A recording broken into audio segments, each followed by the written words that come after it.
understand that a huge part of what redeems you in life from evil and from the things that terrify you is your capacity to let go of things that are outmoded and dead and to revitalize them as a consequence of new learning. And it's the very soul, it's your very soul, it's the living part of you. And that's the thing that's so interesting about this is, according to the wisdom traditions of mankind, that's the part of your spirit that protects you against fear and pain. Because you might say, well, you know, if you don't want fear and you don't want pain, you should build a big wall around yourself and wrap yourself up in styrofoam and sit right in the middle, you know, where nothing bad is ever going to happen to you.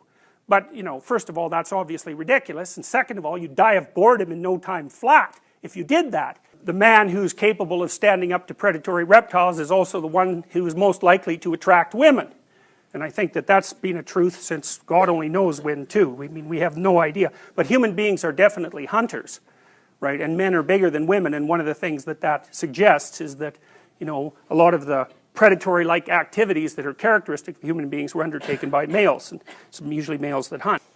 You have levels of understanding that make you up, but that you don't simultaneously understand. You can't articulate them. So you're a multi-leveled creature, and the part of you that's conscious and articulate is floating on a massive substructure that's neither conscious nor articulate. You know, that's in some sense striving to become conscious and articulate, but that can never be completely either of those things. So it's part of the pain of being half spirit and half matter. But if you identify with the part of your being that has the capacity for transformation, then you're always the equal of what it is that's opposing you, or maybe more than the equal of it. So you can either depend on the walls that protect you from things, and so those could be like actual walls or cultural walls or totalitarian beliefs or rigid thought patterns or anything like that, or you can rely instead on the part of you that's voluntarily able to confront things that are frightening and painful and triumph. And the deepest story of humankind is that that's the part of us that's the most powerful. You know, weak as we are and subject as we are to all sorts of terrible things, what do you need for protection? That's what you need. You have to be willing to let go and come back, and let go and come back. And then you can stay dynamic through the ups and downs of your life. It makes you incredibly strong. And so, you know, one of the things that you could think about in relationship to this, and we'll talk about this more when we talk about Carl Rogers. So Rogers talked a lot about the importance of listening. You know, he said most people can't listen because what they want to do instead is impose their viewpoint on the other person. Because if you listen to people, they're going to tell you all sorts of weird nonsense about their own lives and about what they think. And, you know, some of it's going to be, it'll set you back, you know, to hear that people have gone through that and to actually understand their opinions. If you can listen to them, well then you can open up an exchange of information, and that can transform both of you. And Rogers regarded that as an absolute necessity in the therapeutic context, and even in the context of profound relationships. But he said, you know, most people won't do that because they want to cling to what they already have. And so one of the things you can think of, and this is worth thinking about for 5 years. Here's something to think about. What's your friend? The things you know or the things you don't know? First of all, there's a lot more things you don't know. And second, the things you don't know is the birthplace of all your new knowledge. And so if you make the things you don't know your friend, instead of the things that you know, well then, you're always on a quest in a sense. You're supposed to embody your tradition and be awake at the same time. And that if you do that, then you'd be a good ruler of, you know, of yourself, of your little family, and if you have opportunities beyond that, then of whatever organizations you happen to be involved in. That's exactly what should be happening to you at university. It's the whole point of going to university.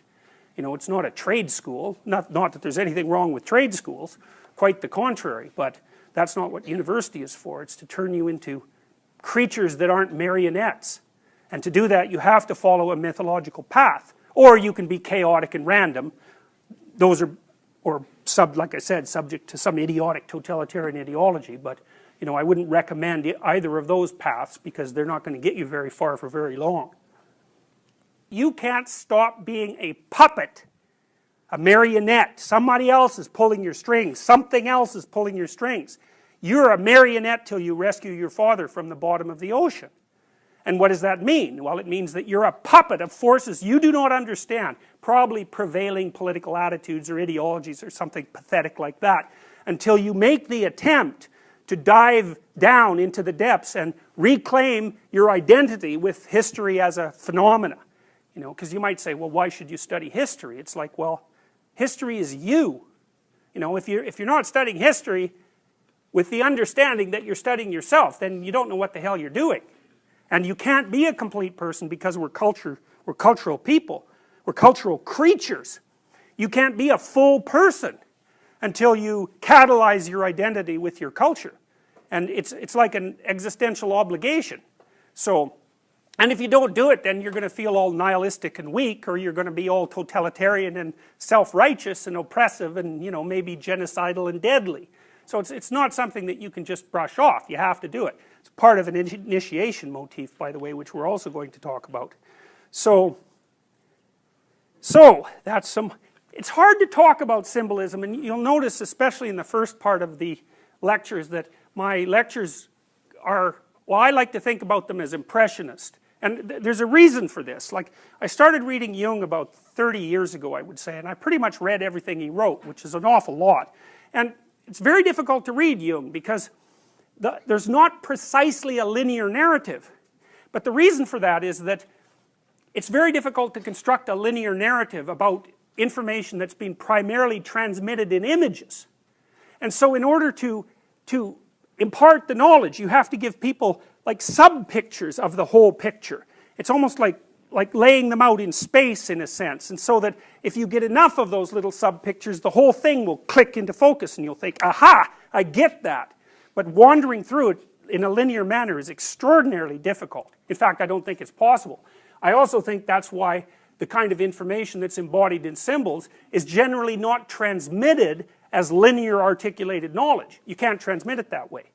And so it remains in, you know, forms like this. Now you look at those pictures, you know, so think about those pictures for a minute. Okay, the picture on the left, so that's ancient Egypt. Ancient Egypt lasted for longer than Western, well, if you don't include Egypt as part of Western civilization. It certainly lasted longer than what we generally consider Western civilization. It lasted for thousands and thousands of years, right? And those images are representations of the fundamental assumptions of Egyptian culture. And so those images had foundational power for eons, for thousands and thousands of years. You know, and you can just look at them and nothing happens to you. You look at them like they're photographs or flat images, but they had the kind of motive power that drove an entire culture for thousands and thousands of years. You know, they had more motive power than communist ideology, for example, which only, you know, managed to motivate people for about 50 years. And, you know, it's certainly possible that they had more motive power than Christian ideas, which have only been around for roughly 2,000 years. You know, so when you're looking at something like that, you're looking at something with power.